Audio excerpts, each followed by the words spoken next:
KBC वाले सुशील कुमार याद है?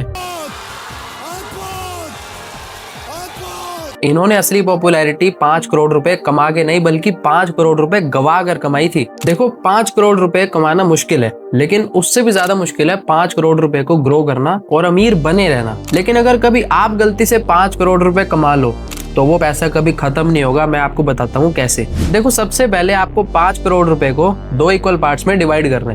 पहले 2.5 करोड़ को आप बैंक की एफडी में डिपॉजिट कर दो, जहाँ पे आपको साल भर में 6 से 7% का इंटरेस्ट मिलेगा। और दूसरे 2.5 करोड़ रुपए को आप निफ्टी में इन्वेस्ट कर दो, जहाँ पे आपको लॉन्ग टर्म में एवरेज आपको 10 से 12% का रिटर्न मिल जाएगा। अब जो पैसा एफडी में डाला था वहां से हर महीने 1,75,000 रुपए विड्रॉ करना शुरू कर दो अपने डेली एक्सपेंसेस के लिए।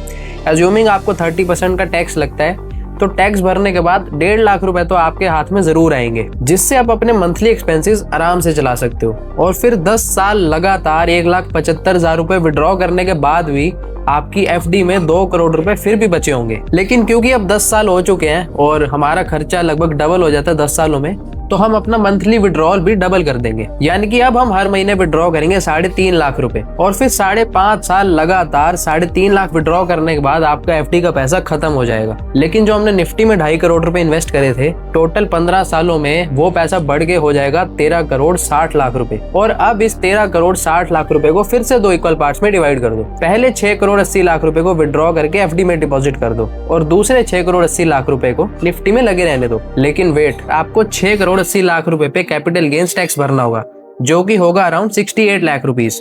और कैपिटल गेन्स टैक्स भरने के बाद आपके हाथ में होंगे 6 करोड़ 12 लाख रुपए। इसको आप एफडी में डिपॉजिट कर दो। और क्योंकि अब 5 साल और हो चुके हैं, तो अब हम अपना मंथली विड्रॉल कर लेंगे 4.5 लाख रुपए। और फिर 10 साल लगातार 4.5 लाख विड्रॉ करने के बाद भी आपकी एफडी में बचे होंगे 4 करोड़ 45 लाख रुपए। और वहीं आपका निफ्टी का अमाउंट हो चुका होगा 21 करोड़ रुपए। बस अब फिर से साइकिल रिपीट कर दो। एफडी से अपना विड्रॉल डबल कर लो, क्योंकि 10 साल हो चुके हैं, और निफ्टी में लगे रहने दो। अगले कुछ सालों में जब एफडी का अमाउंट 0 हो जाए, तो निफ्टी से आधा अमाउंट निकाल के फिर से एफडी में डाल के अपना जो है विड्रॉल आप करते रहो। अब आप इस वीडियो को शेयर करो, क्योंकि इंडिया में फाइनेंशियल लिटरेसी की बहुत जरूरत है।